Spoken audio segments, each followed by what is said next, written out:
वहीं Delhi dialogue commission के vice chairman और आम आदमी पार्टी के प्रवक्ता जैस्मिन शाह ने दिल्ली डायलॉग कमीशन को बंद करने के उपराज्यपाल विनय कुमार सक्सेना के आदेश को राजनीति से प्रेरित बताया है। इस पर जाएंगे हम, लेकिन अमित शाह क्या कुछ कह रहे थे वो सुन लेते हैं। सहित कई चुनौतियों का सफलतापूर्वक सामना किया है।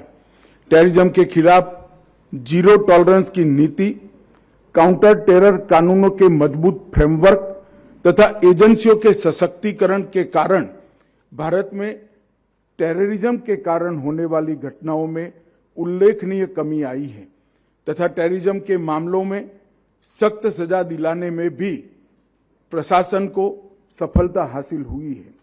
इन्वेस्टिगेशन को विज्ञान और तकनीक से लैस करने के उद्देश्य से फोरेंसिक साइंस को भारत में विशेष बढ़ावा दिया जा रहा है। इस दिशा में प्रधानमंत्री नरेंद्र मोदी जी की कल्पना से दुनिया के पहले नेशनल फोरेंसिक साइंस यूनिवर्सिटी की स्थापना की गई है। भारत सरकार ने यह भी तय किया है कि टेररिज्म, नारकोटिक्स और आर्थिक अपराधों जैसे अपराधों पर राष्ट्रीय और अंतर्राष्ट्रीय डेटाबेस विकसित किया जाएगा। साइबर अपराध का व्यापक तरीके से मुकाबला करने के लिए भारत सरकार ने भारतीय साइबर अपराध समन्वय केंद्र की स्थापना की है। ये प्रयोग अपने आप में बहुत सफल रहा है। मैं प्रधानमंत्री मोदी जी के संकल्प को यहाँ पर फिर से एक बार दोहराना चाहूँगा। भारत काउंटर टेररिज्म और CFT के लिए अंतर्राष्ट्रीय सहयोग का केंद्र बिंदु बनेगा, ये सुनिश्चित है। हम टेररिज्म के सभी रूपों के खिलाफ एक प्रभावी, दीर्घकालिक और ठोस लड़ाई के बिना भयमुक्त समाज, भयमुक्त दुनिया का अस्तित्व सोच ही नहीं सकते हैं। हमारे राष्ट्र के नागरिकों ने नेतृत्व पर सबसे बड़ी जिम्मेदारी सौंपी है उनकी सुरक्षा की, और हमारा ये कर्तव्य है कि इस जिम्मेदारी की कसौटी पर हम खरे उतरे।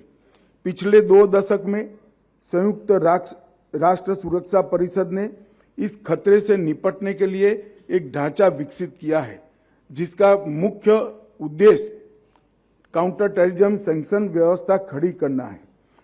टेररिज्म को स्टेट फंडेड एंटरप्राइज बनाने वाले देशों की कार्यवाहियों पर कुछ हद तो इससे अंकुश लगाने का काम हुआ है, परंतु इसको और कठोर, पारदर्शी और सटीक बनाना बाकी है।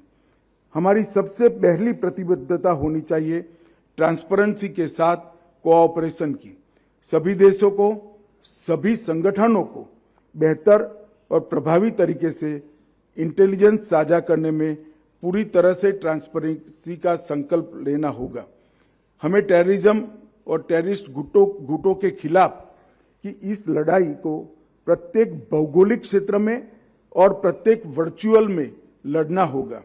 ऐसे कई मामले सामने आए हैं जहां अन्य मकसदों की आड़ में कुछ संगठन राष्ट्रीय और अंतर्राष्ट्रीय स्तर पर आतंकवाद और रेडिकलाइजेशन को बढ़ावा दे रहे हैं।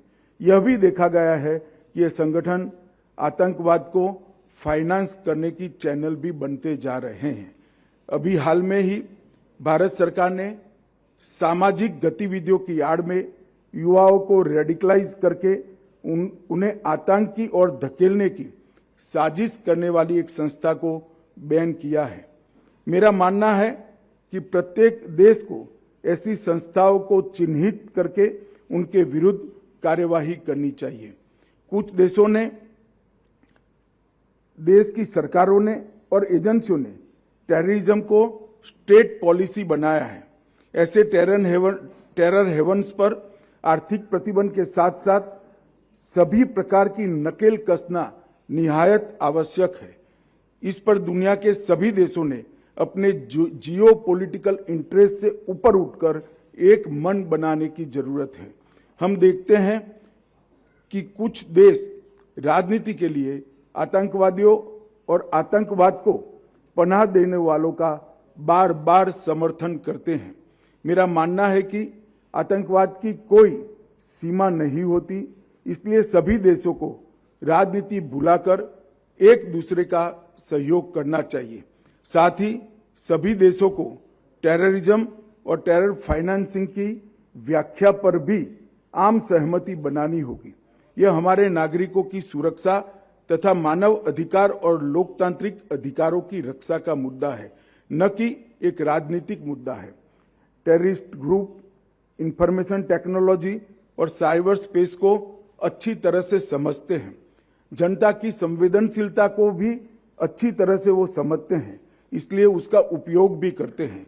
आज साइबर स्पेस टेररिज्म के खिलाफ लड़ाई का एक प्रमुख युद्ध का मैदान बना है।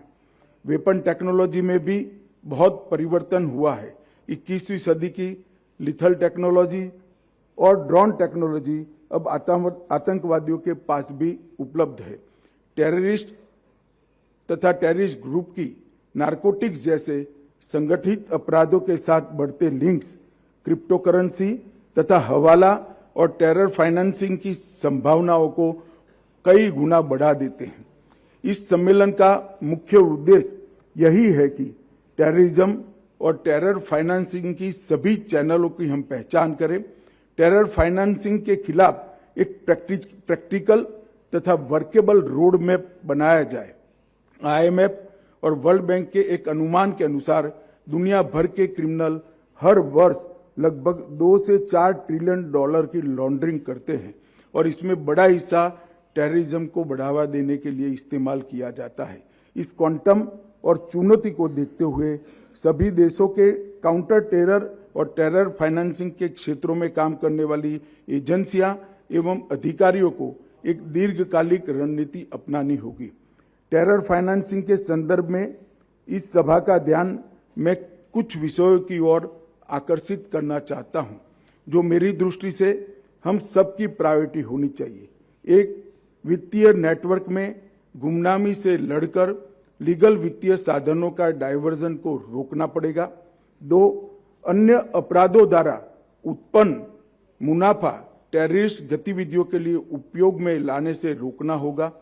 3, नई फाइनेंशियल टेक्नोलॉजीज, वर्चुअल एसेट्स जैसे क्रिप्टो करेंसी, वॉलेट इत्यादि को टेरर एक्टिविटीज के लिए उपयोग करते हुए रोकने की तकनीक ढूंढनी होगी। लीगल चैनल्स, कैश कुरियर्स, हवाला का टेरर नेटवर्क द्वारा उपयोग पर एक साझा तंत्र हमें बनाना होगा। Non profit organisation NPO sector का टेरर आइडियोलॉजी फैलाने में दुरुपयोग होता हुआ नजर में आता है, उसको भी हमें रोकना होगा। सभी देशों की काउंटर टेरर तथा फाइनेंशियल इंटेलिजेंस एजेंसियों का सतत कैपेसिटी बिल्डिंग भी हम सभी ने टेक्निक के एक्सचेंज के माध्यम से करना होगा। टेरर फाइनेंसिंग के सभी चरणों जैसे आतंकवादियों द्वारा फंड जनरेट करना, फंड का मूवमेंट करना, अन्य अपराधों के माध्यम से लेयरिंग करना तथा अंत में टेररिस्ट गतिविधियों के लिए इसका उपयोग करना, इस प्रत्येक स्टेज पर हमें नकेल कसनी होगी। इसके लिए वैश्विक स्तर पर एक स्पेसिफिक लेकिन कलेक्टिव अप्रोच की आवश्यकता मैं देखता हूं। सभी देशों को financial action task force FATF द्वारा सेट किए गए स्टैंडर्ड्स और रिकमेंडेशन को केवल कागज पर नहीं बल्कि स्पिरिट में इंप्लीमेंट करना होगा। मेरा ये मानना है कि टेररिज्म के वित्त पोषण का मुकाबला करने के लिए हमारा दृष्टिकोण 5 स्तंभों पर आधारित होना चाहिए। एक व्यापक मॉनिटरिंग फ्रेमवर्क स्थापित करना, जिसमें सभी इंटेलिजेंस तथा इन्वेस्टिगेशन एजेंसियों में कोऑपरेशन, कोऑर्डिनेशन तथा कोलैबोरेशन हो पाए। दूसरा, ट्रेस, टारगेट और टर्मिनेट की स्ट्रेटेजी उसे निम्न स्तरीय आर्थिक अपराध से लेकर संगठित आर्थिक अपराध तक अपनानी होगी। 3, टेरर फाइनेंस के संबंधित लीगल स्ट्रक्चर को मजबूत करना और उसमें एक रूपता लाना बहुत जरूरी है। 4, नेक्स्ट जनरेशन टेक्नोलॉजी के दुरुपयोग के खिलाफ एक मजबूत टेक्निकल तंत्र हमें विकसित करना होगा। और 5, एसेट रिकवरी के लिए कानूनी और नियामक ढांचे को मजबूत करना भी बहुत जरूरी है। टेररिज्म को सपोर्ट करने वाले बॉर्डरलेस फाइनेंस मूवमेंट को रोकने के लिए हमें भी बियॉन्ड बॉर्डर कोऑपरेशन के अप्रोच को स्वीकारना होगा, तभी ये मंच अपने उद्देश्य में सफल हो पाएगा। अंत में मैं पुनः टेररिज्म और टेरर फाइनेंसिंग के खिलाफ भारत की तरफ से अपनी प्रतिबद्धता दोहराना चाहूँगा। प्रधानमंत्री श्री नरेंद्र मोदी जी के नेतृत्व में भारत टेरर फाइनेंसिंग के सभी रूपों जैसे money laundering, digital financial platform का दुरुपयोग, हवाला सभी से निपटने के लिए सभी देशों के साथ काम करने के लिए प्रतिबद्ध है।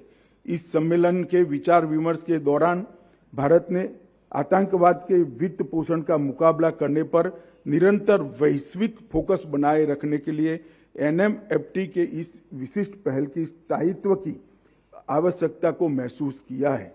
अब स्थायी सचिवालय स्थापित करने का समय आ गया है।